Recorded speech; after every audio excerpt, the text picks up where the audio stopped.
Hello everyone, and thank you so much for joining us on a sunny Wednesday lunchtime. Certainly is where I am in the country.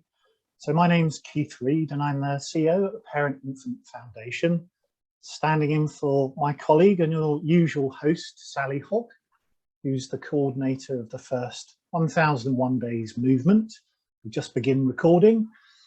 For those of you that don't know about the first 1001 Days, it's a campaigning movement of over 200 organisations working together to highlight the emotional and social well-being of babies. And these are informal, monthly, lunchtime webinars, which is just really an opportunity to hear about the latest evidence and developments across the sector. We're going to be hearing from my colleague, Karen Bateson, who's Head of Clinical Development and Strategy in the Foundation, in a minute. She's going to give her presentation, and there's an opportunity for you to all ask as many questions as you like using the Q&A function, which is at the bottom of your screen. It's a couple of boxes marked with Q&A underneath. Once Karen's finished her presentation, I'll collate all of those questions and then I'll put them to Karen to give us a response. So just to add, thank you so much for joining us. And Karen, are you ready to begin your presentation? Yeah, thanks, Keith. So can you see my screen now? Absolutely, yeah. Yeah, perfect. Great, thanks for that. Hi everybody, lovely to see so many people joining us. Lovely to see some familiar names on the list too. Hi to those of you that have been coming to our network events recently, but also lovely for me to get an opportunity to share with you the findings of this important piece of research that we did last year. Sorry, I'm Karen Bateson. I'm Head of Clinical Strategy and Development. I'm a consultant clinical psychologist by training. I worked in CAMS for 20 odd years and then have come to the ParentInfant Foundation via the NSPCC. So parent-infant relationships has been a topic that I've been interested in and working with for a really long time. But I think this new piece of research really offers us some new insights, particularly with regard to hearing from parents. So I'm going to run through some slides about the research landscape around parent-infant relationships and why it's an important topic. And then I'm going to share with you some of the headlines from the work. Just a note about language to get started with. When I use the term parent-infant relationships, I'm referring to that really important relationships between baby and parent that lays down the foundation for later sense of safety, but also mental and physical health. So it's very much about the relationship. That's different from, but connected to, perinatal mental health. Perinatal mental health focuses on the mental health and well-being of adults, often with reference to the mother, although not to the exclusion of the father, and during pregnancy and the first 2 years of life. And they're very closely connected. And we know that perinatal mental health difficulties can sometimes put strain on the parent-infant relationship. But the distinction's important because they are two separate focuses, and therefore the services for one may or may not provide support for the other. And so we can't make generalisations about every service. We've kind of forgotten a little bit. It feels to me like we've forgotten a little bit about the importance of the parent-infant relationship. We've known since the 70s. In fact, before that, for a long time, we've known that the parent-infant relationship is a really important mechanism by which our lifelong outcomes are either enhanced or diminished. And it sits up there in terms of other later life outcomes such as poverty and adverse childhood experiences, in terms of building the foundation for a range of outcomes. And in fact, they also have a cumulative effect. So if you have experienced difficulties in that early parent-infant relationship, you're actually then more likely to go on to experience poverty or other forms of adverse childhood experiences, and vice versa. This is a research field. The contribution to this research field spans a wide range of disciplines, and it's a large body of knowledge from both kind of biological and neurological sciences, as well as kind of more psychological sciences as well. If you're interested in the evidence around outcomes, this is one of 6 evidence briefs that you'll find on the First 1001 Days website. Really lovely kind of accessible summaries of the research. And at the bottom of the screen here, you can see a link to the Harvard Centre for the Developing Child, where there are multiple working papers and research summaries that speak to this large research field. But in summary, the outcomes we know that are influenced by the quality of parent-infant relationships before the age of 3 span a range of domains of development.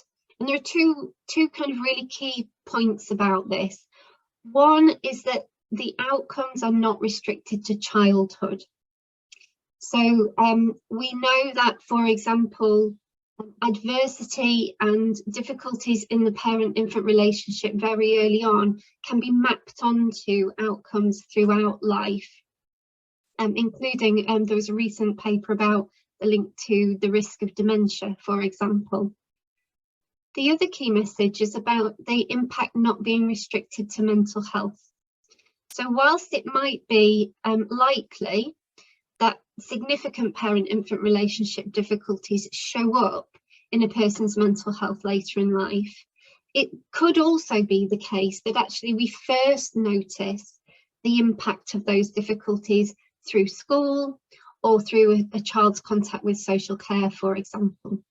And because we know that the parent-infant relationship acts as a common pathway into multiple multiple domains of development.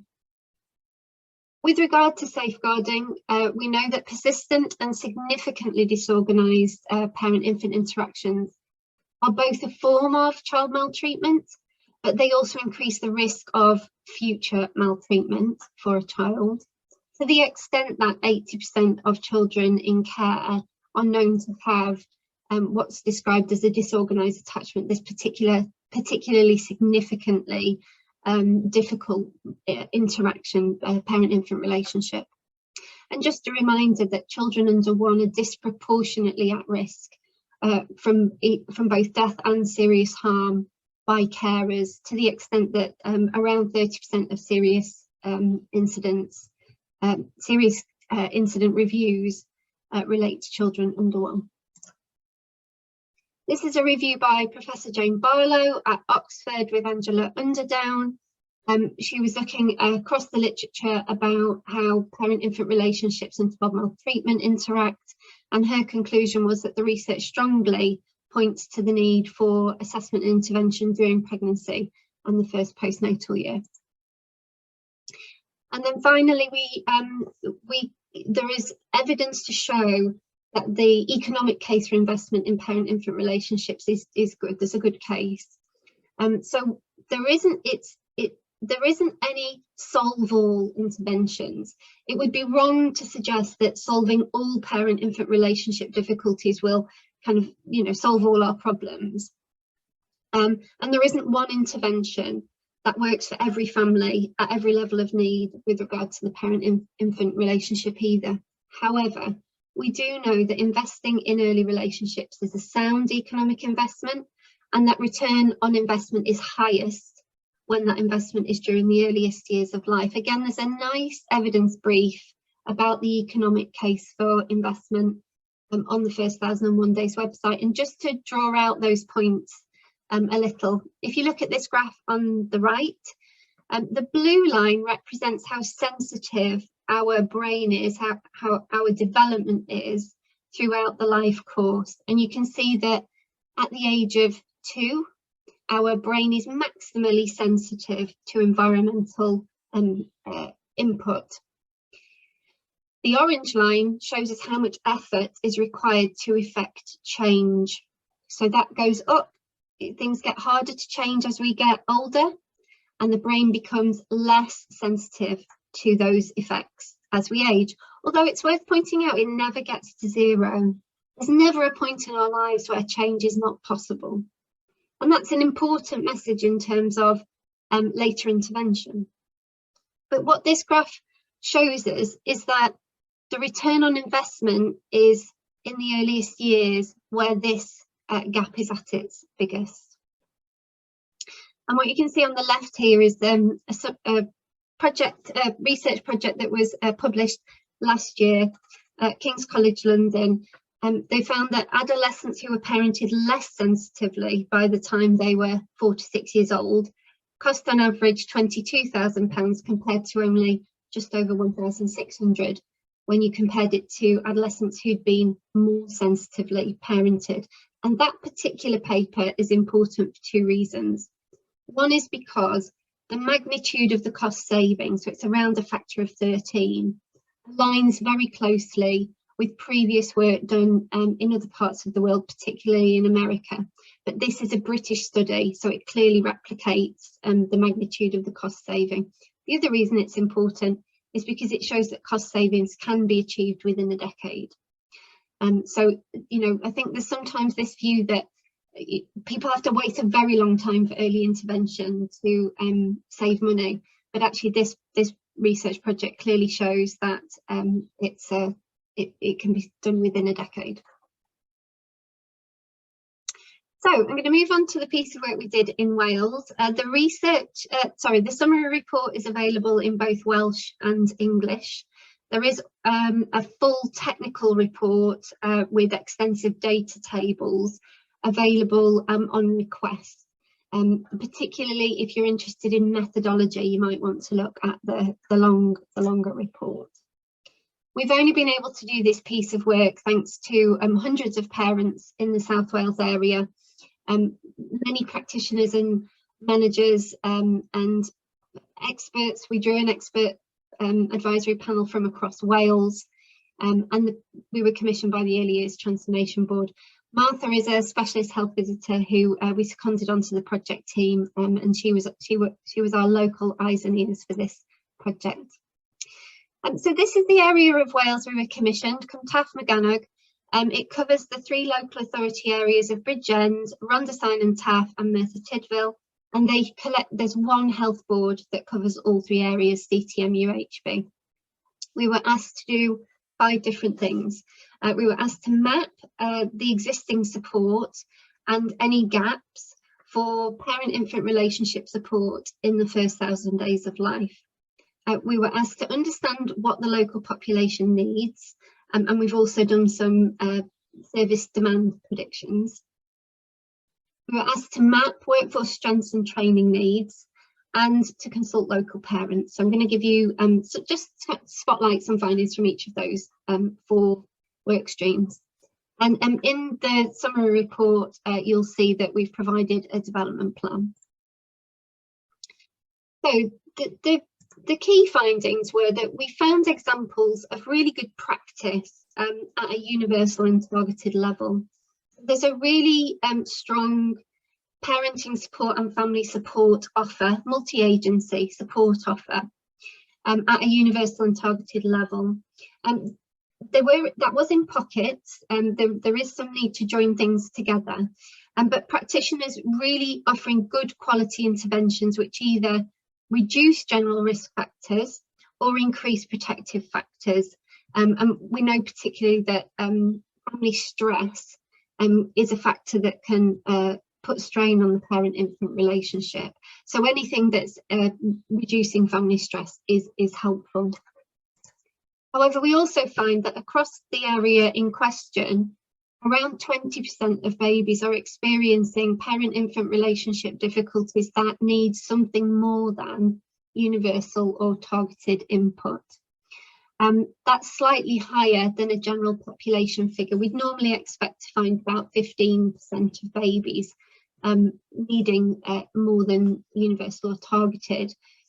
The reason it's higher is because in this particular part of Wales, the communities have experienced a greater level of adverse childhood experiences.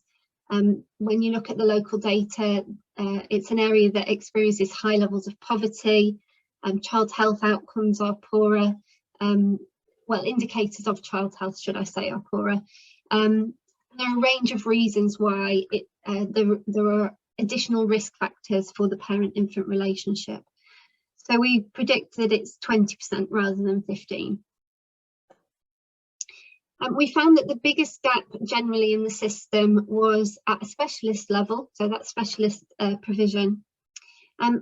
In assessment, so in assessment and identification of parent-infant relationship difficulties, that's something that we find across the UK, partly to do with the fact that training in how to assess parent-infant relationships and what to look for, what signs to spot, that training's not easily available. There's not a lot of it available.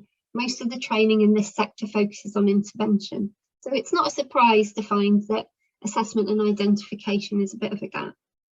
And we also found that the postnatal offer is stronger than the antenatal offer. The good news is that pretty much everybody we spoke to wants to know more and do more about this agenda. And that was really a bit surprising, but really welcome surprise to me, because we did this project over the summer last year. People still, practitioners and families still very much feeling the effects of the pandemic. And on top of that, you know, it was the school summer holidays, people were trying to squeeze in annual leave and childcare and all the rest of it. But universally, people said to us, we want to work with children younger. We want to get in there sooner. We're working with children that if we'd have been able to offer something effective earlier on, we might not be here now. So a really high level of energy and enthusiasm, particularly given the context that practitioners found themselves in. So just looking at the service mapping work stream, there were some clear findings from this. We found that the local CAMS service and the perinatal mental health teams didn't offer specialist parent-infant work, and that's not uncommon by any stretch. Oh, sorry, wrong button. There we go. And in the universal and targeted offer, not always, but there was a tendency to focus on symptoms with babies rather than the underlying relationship cause. So an example might be that you know, baby who's experiencing parent-infant relationship difficulty might present with sleeping difficulties or feeding difficulties, or for older children, some behavioural issues.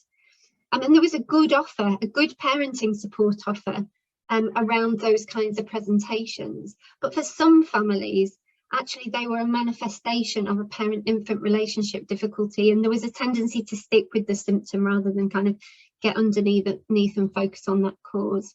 And as a result of that, for families who were experiencing something that needed a more specialist input, they were at risk of kind of being passed around a bit. People, you know, rightly trying to find something helpful and passing families around, but actually not quite getting what they needed, and so being at risk of ultimately dropping out of services. We also found that there was quite a lot of responsibility placed on health visitors. There was a kind of a bit of a narrative that this is the health visitors' bag, and that's a good thing in some ways, because we've got a fantastic health visiting service in the UK. You know, highly trained and very able to offer help and support for the parent-infant relationship up to a point. But what health visitors were telling us was, we can work up to a point, but there are some families who need more, and we haven't got that training. That's not for us. That's a specialist therapeutic mental health intervention. And the other part of this was that there were other parts of the system very well placed to assess, identify and potentially provide some help and support to parent-infant relationship.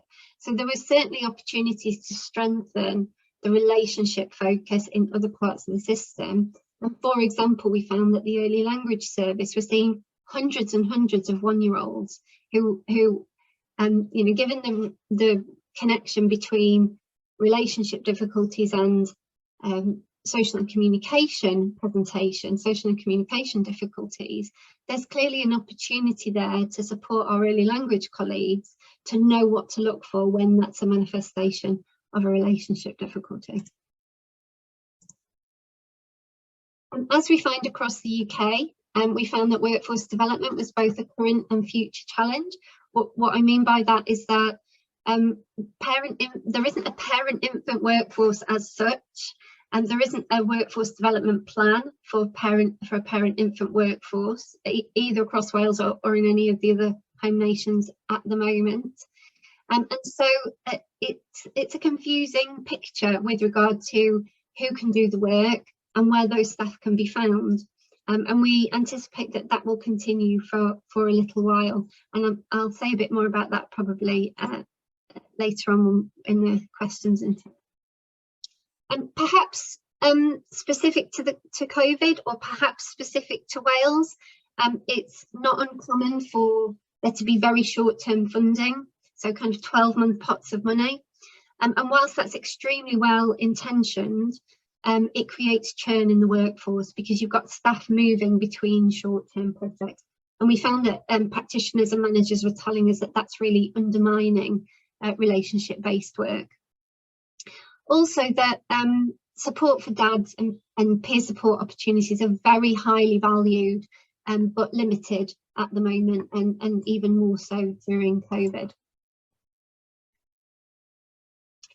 So on the basis of those findings, we're recommending that the CTM area develop a regional specialist parent-infant relationship service. So what that means is a multidisciplinary team that includes mental health professionals, but includes a wide range of multi-agency staff. So there are some beautiful opportunities in this part of Wales to have a multi-agency team that's linked to pre-birth assessment work, that's linked to early language work, that's linked to health visitors and others. So we're kind of recommending a new service that spans the region. And based on the understanding that babies' development, particularly their brain development, is so vulnerable, so kind of sensitive to environmental experience during the earliest years, we know that babies can't really wait if their carers or their parents need to receive some adult mental health input. You know, baby can't wait while the adult's referred, sits on a waiting list, has the work, and then comes back and then does the parent-infant relationship work. So based on that understanding, we're also recommending that the parent-infant relationship service includes dedicated capacity to offer parental trauma treatment. We're recommending an adopt a right first time approach. What that really means is the Thrive framework for systems transformation, which one of the key parts of the Thrive framework is that it tries to get away from the idea that we escalate families through increasing levels of intervention. So, you try something, it doesn't work, so you move them up, and then you move them up and move them up. For the families that have the most significant needs, we know that they may not make it, they may not kind of be able to tolerate that until they reach specialist service. So the Thrive framework encourages areas to put a thorough assessment at the point of entry into services, and the family are then matched to the level of intervention that best meets their needs. If you don't know the Thrive model, they have a great framework, and I would encourage you to have a look at it. There's lots of other benefits to the Thrive model, but I'm not going to go into that in any more detail today. Obviously, we're recommending strategic workforce development, and that is already in progress. And a request, a kind of encouragement to really think carefully about inclusivity and accessibility. So I'm particularly thinking about dads, young parents, Black and brown parents, LGBTQ parents, and parents who are known to children's social care. We found those group of people were less likely, there were more barriers to access to services for those, so that needs to be thought about as a target for service design and development in its own right.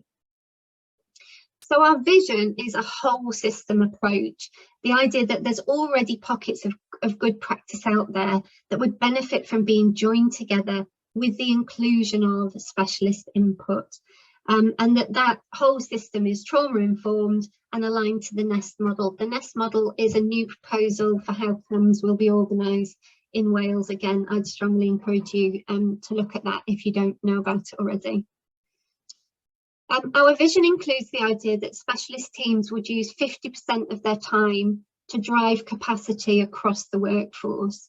So this is really about a multidisciplinary team making itself available to support the entire system through joint working, consultation, supervision, reflective practice support training, etc., etc. And that any specialist team would be very highly integrated with statutory and targeted services. In Wales, statutory is used to mean children's social care. And so what we found was that when families dipped in and out across the threshold for children's social care input, the service offer changed depending on which side of the threshold they were on. So what we're recommending is that the parent-infant relationship support needs to be consistent, irrespective of whether they are either side of that threshold. So we know that there are loads of people across the system that are and can support and help the parent-infant relationship. And what this piece of work demonstrates is that there are some families that need a bit more. So part of that ecosystem is a specialist team. And in terms of what would distinguish that team from, say, other parts of the offer, so distinguish it, how is it distinguished from CAMS, from perinatal mental health, from specialist health visiting? These are kind of 4 areas that distinguish that, that service. So staff are highly knowledgeable about typical and atypical infant development, and they have a deep understanding of how preverbal children communicate their distress. That's really important. That's a really important. They're all important, but this one in particular, we're pretty good at understanding what distress looks like in a 15-year-old, and we're probably pretty good at understanding what distress looks like in a 7 or 8-year-old. We're not as good as a society at understanding what a 3-month-old in deep distress looks like. So part of the kind of specialist skill is understanding how to read those signals and communications. They also have the ability to work with the unconscious process and that intergenerational transmission of trauma through the relationship. And finally, the ability to work systemically, so with more than one person in the room and all the interrelationships between yourself as a therapist and all the people in the room. And it's worth noting that in terms of all 4 of these competencies, these kind of areas of competencies, there's only one profession that gets those pre-qualification, and that is parent-infant psychotherapy. So even as a child psychologist, you pick up those skills through post-qualification training. I'm just going to move on to estimating future and current population need. So we consulted a huge amount of local, national and international data about both the communities that live in the CTM area, but also about the prevalence of parent-infant relationship difficulties around the world. We are breaking new ground with this model. Basically, the methodology for predicting service demand is a new methodology that can provide a blueprint for other areas that are thinking of commissioning services. But we know that this is new ground. We're really keen for people to look at the method, to critique it and potentially to develop it. We've based the model on attachment as a construct. We know that that's an imperfect construct. Attachment is a part of the whole of the parent-infant relationship, and it has its limitations. But for this purpose, it's advantageous because there's such a lot of longitudinal data about the outcomes that are associated with particular types of attachment. So it allows us to think about what needs commissioning for whom. Based on that, we've come up with a kind of prediction of service demand. So from the right-hand side, in this particular area of South Wales, 50% of children will not have any particular relationship difficulties with their parents or carers, and they will only need universal support. 20% of children will have some kind of difficulty, so suboptimal parent-infant relationships, but they'll either not access the service, or they'll not engage with the service, or it will not become obvious until after the child is 2.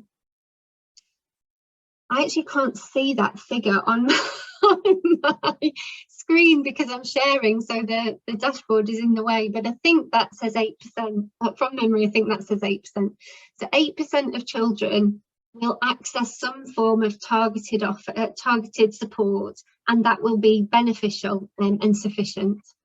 That leaves 2% of children who will need something more, something specialist, but it's likely to be for more short-term work. And 7% will need specialist work, but it will be longer term, leaving 13% who, for whatever reason, for a range of reasons, either won't access or won't benefit from what's on offer, and therefore will continue to need risk support from social care. And that's an important point to make. Even the most effective parent-infant interventions will not benefit every family. So there will be some children who will continue to need support from social care.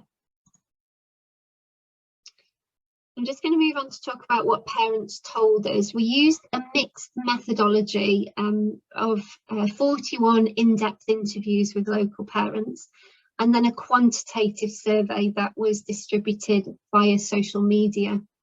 And we heard in total from 487 parents, which is the largest parents consultation on this topic in the UK.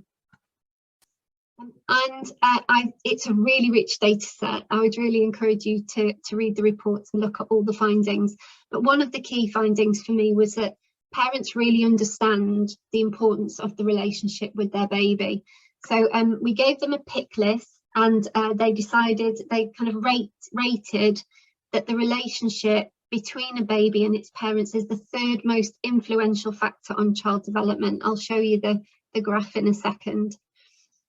Parents do want to be asked. They want to be asked directly, how's your relationship with your baby coming on? They also want to understand what help and support is available and from whom.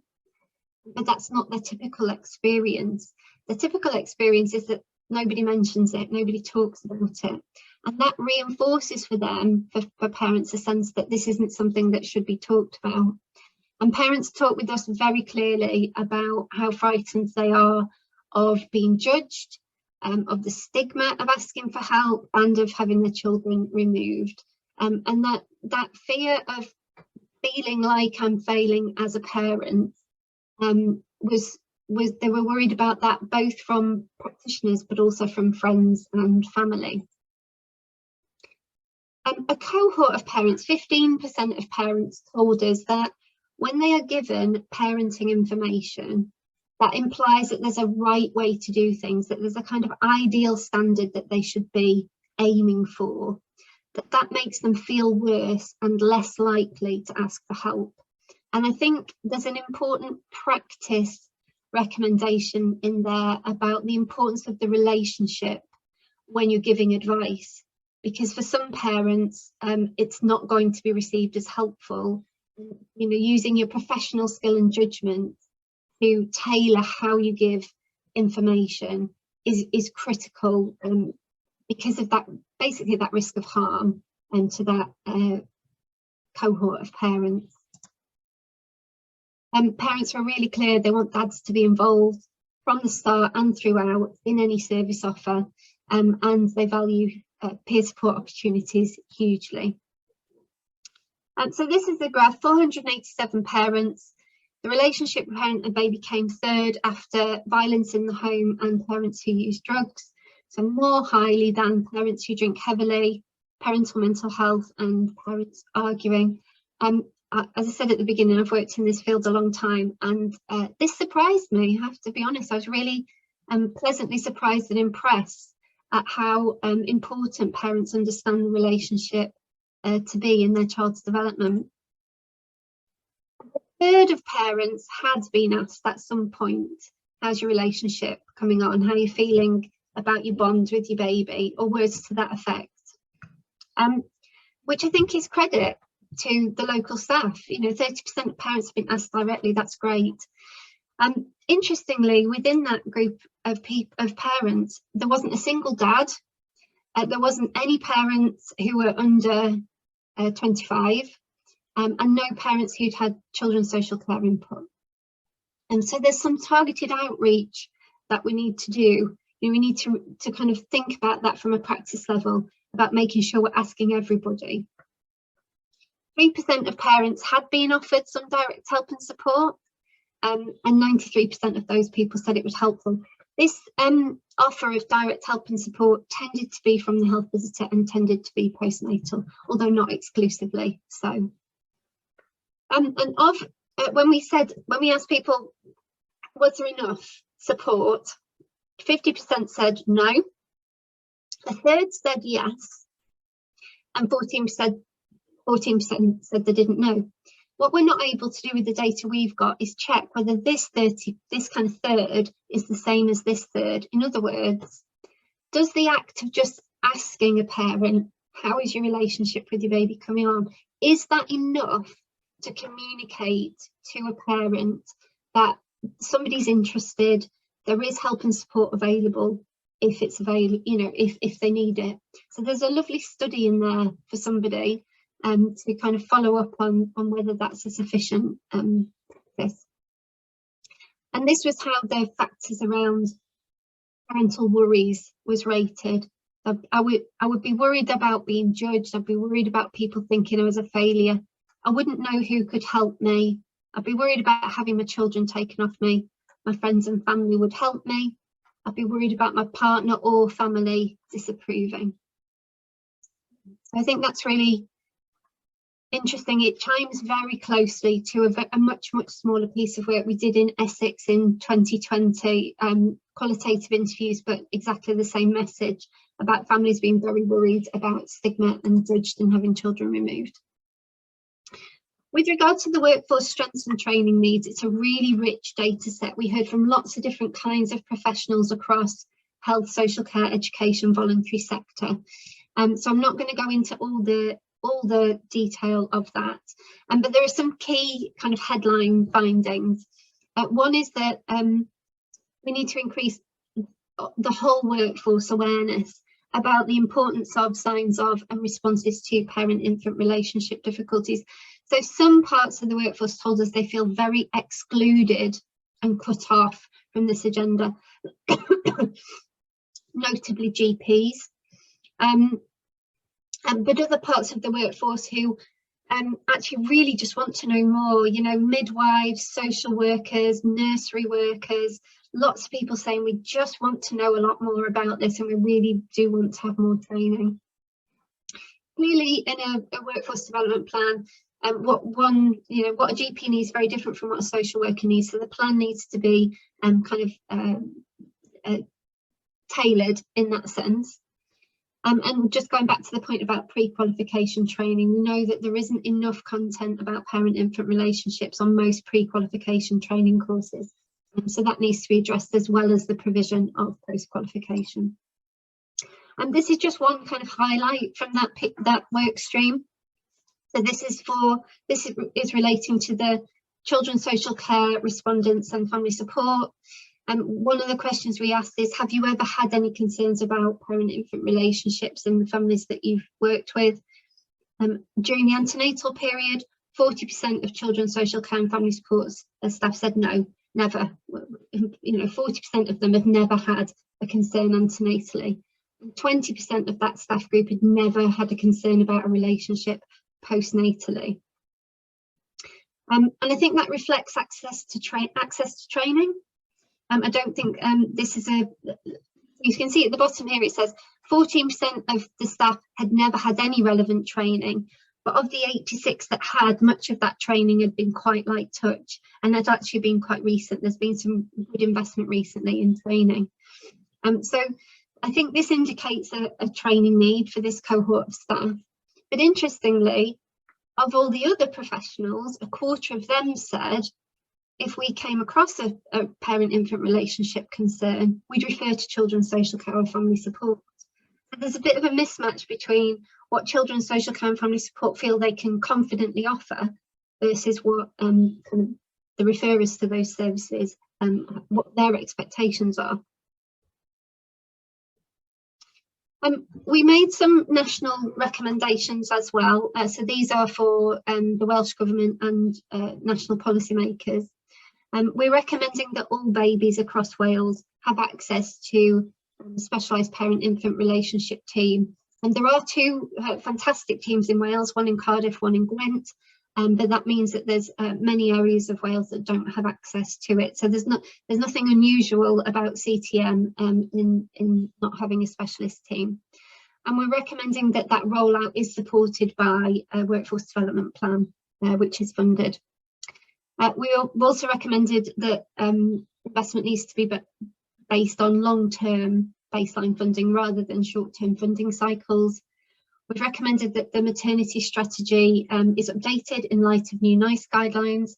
And interestingly, there are some great nationally developed assessment tools in Wales, the FRAIT and the HOYI, but they don't actually specifically ask about the parent-infant relationship. So there's an opportunity there to support particularly health visitors to look for signs and identify difficulties.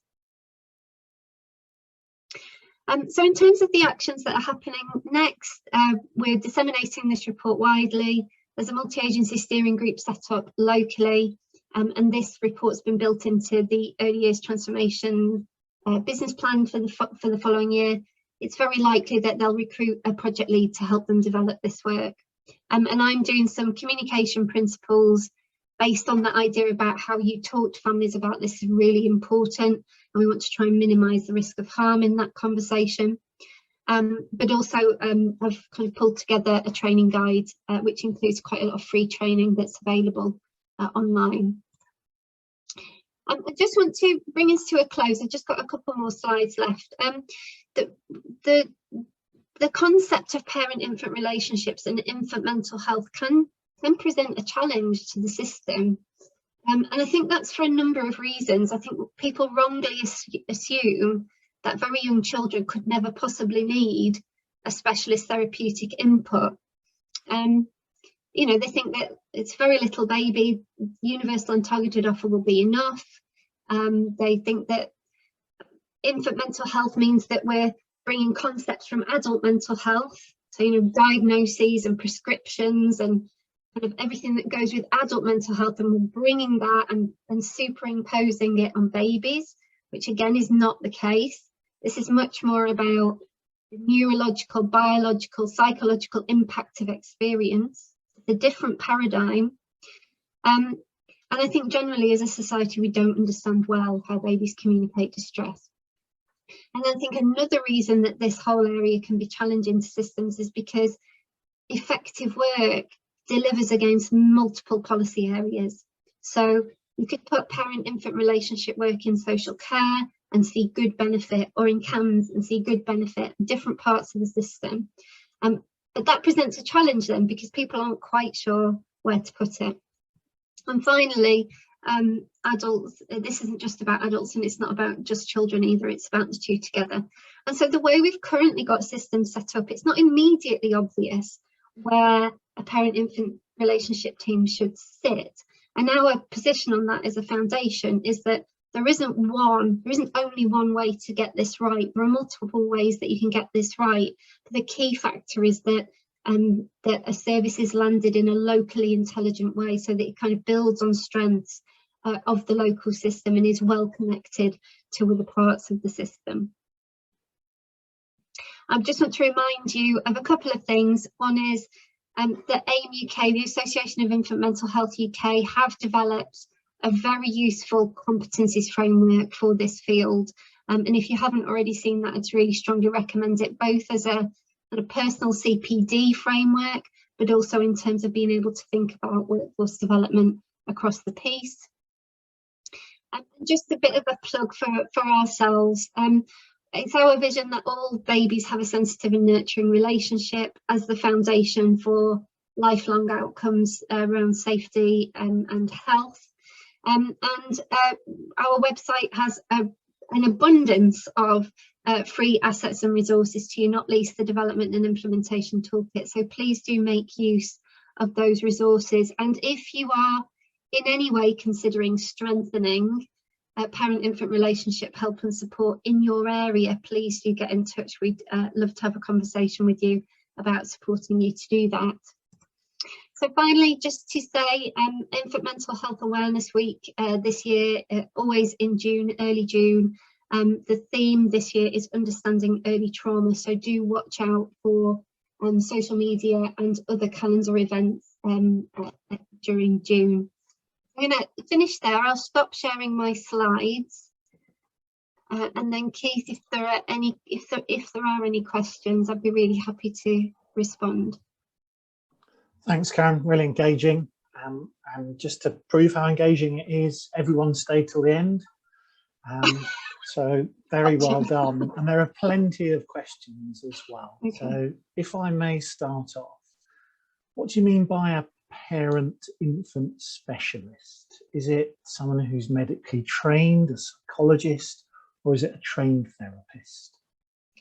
That's a really good question. So what I mean by parent-infant specialist is somebody from a relevant training background. So that could be social work, could be mental health, it could be health visitor, but somebody who's got additional post-qualification training up to level 3 of the AIM competency framework. So it's more about the level of competency and the complexity of the work you're doing, rather than that being a profession specific kind of title. Okay, and in multidisciplinary teams that you mentioned, what's the typical composition? Well, we would always want to see some mental health professionals in a multidisciplinary parent-infant relationship team. So that could be a psychologist or psychotherapist, ideally one of each, in fact. So that would be ideal, and then supplemented by multidisciplinary colleagues from a range of backgrounds.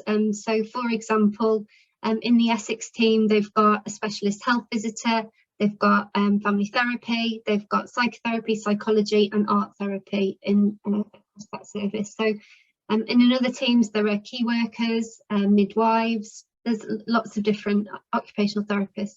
So it's not dissimilar from how a multidisciplinary CAMS team could be set up, but with a wider scope in terms of multidisciplinary input. Great, and I think you've sort of partly answered this question in that response, but we'll try. So how does a specialist parent-infant relationship team or professional differ from the knowledge that a health visitor, like a universal health visiting service, may have? Yeah, I'll go back to that slide with the 4 key competencies on it. So obviously health visitors have a huge depth of knowledge about typical and atypical infant development, and they have very good understanding about how preverbal children communicate distress.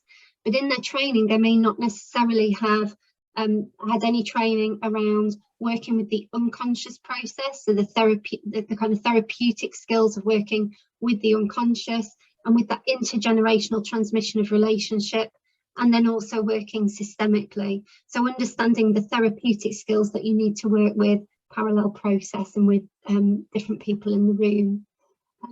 I don't know if that fully answers the question. If it doesn't answer the question for the person who's asked it, please do post a supplementary question in the Q&A. And then you mentioned training. Is it currently mandatory for professionals working with infants to have parent-infant relationship training? Not that I'm aware of. And the most recent conversation I had, so I'm going to talk about my own profession, psychology. The most recent conversation I had with the committee that oversees the curriculum of clinical psychology training courses said that there isn't a mandate for parent-infant relationships to be covered either in the curriculum or in placement experiences. And I think I'm right in saying that that's true pretty much across the board. It's a bit hit and miss about what people will receive on pre-qualification training, except for parent-infant psychotherapists who we know are very thoroughly trained in all of those 4 key areas that I've talked about. And so does that point also tie into what you were recommending or suggesting around workforce development, which you've mentioned a couple of times in your presentation? So our recommendations are fairly broad ranging about workforce development. I think things need to happen at various different levels. So certainly there needs to be work at a national level with university courses, with placement providers, with Health Education England, and kind of other national organisations and bodies who are responsible for making sure that we've got a workforce who is adequately trained to do the job. So I think there's a range of things that need to happen at a national level. But at a local level too, the AIM competencies framework provides individuals and services with a framework whereby they can look at what each of the competencies are and how either themselves or their staff already have some of those skills, because many staff already have those competencies, and how they can then train to fill the gaps. Great, thank you for that. Just to reiterate to attendees, we're not going to have a chance to take questions or bring you in. If there are any questions that you want to pose, please put them in the Q&A chat function. There's a couple more questions left for you, Karen, so just a notice to others, if there's anything burning, please do raise it now. So are there any specialist teams for families with young children who are homeless? I don't believe so. Okay. I could be wrong about that, but I'm not aware of any of the specialist teams. There are about 42 specialist teams across the UK at the moment, so huge gaps, across the country, but very valuable kind of teams where they exist. But I'm not aware of any of them that specialise in working with homeless families. Okay. And there's a question around the 7%, I think, you identified of families with infants that would need long-term specialist help.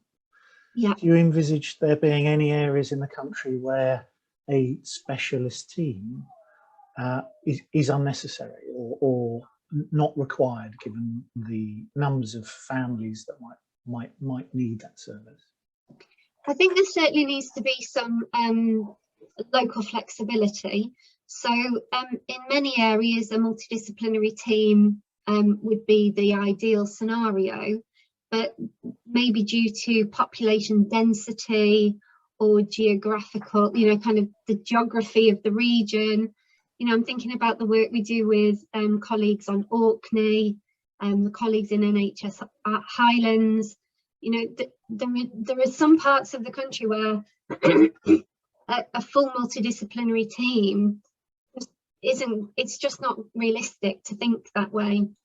But I think certainly every single area of the UK, so every single baby in the UK should have access to a pathway, an infant mental health care pathway, so that where something more than universal and targeted is required, a baby can access that.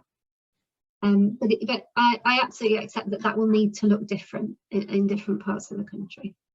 Great, thank you so much, Karen. I can't see any more questions that have come in. Oh no, hold on a minute. There is just one point made: child and adolescent psychotherapists strongly trained in unconscious processes and work in most CAMs. It would be great. Yeah, I think Tracy's posted a message. Hi, yeah. Tracy, thank you very much for that point. The point Tracy's making is that child psychotherapists obviously do a huge amount of training in those 4 quadrants, but I would make a plea to the profession of psychotherapy to enable the rest of us to have a really clear statement of the distinction between a parent-infant psychotherapist and a child psychotherapist.